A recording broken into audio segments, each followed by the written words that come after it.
আওয়ামী আমলে বিসিএস এ নজিরবিহীন জালিয়াতি করা হয়। মেধা নয়, বিপুল অর্থ আর দলীয় পরিচয়ের যোগ্যতায় বানানো হতো ক্যাডার। নজিরবিহীন জালিয়াতির মধ্যে ২৯, ৩০ ও ৩১তম বিসিএস এ হয়েছে সবচেয়ে বেশি জালিয়াতি। পিএসসির সুপারিশের বাইরে গিয়ে সম্পূর্ণ পৃথক ও রহস্যময় গেজেট প্রকাশ করে ক্যাডার বানানো হয়েছে অন্তত ৬২ জনকে। সিভিল সার্ভিসের বিধিমালাকে বৃদ্ধাঙ্গুলি দেখিয়ে নন ক্যাডার তালিকা থেকেও সরাসরি ক্যাডার পদে বসিয়ে দেওয়া হয়েছে অনেককে।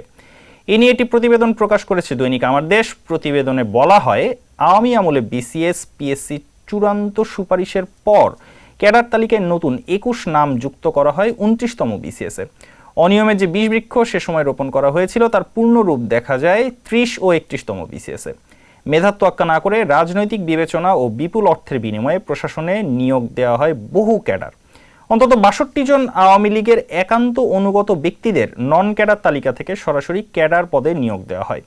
সিভিল সার্ভিসের ইতিহাসে এমন জালিয়াতি আগে কখনো দেখা যায়নি বলে মত সংশ্লিষ্টদের।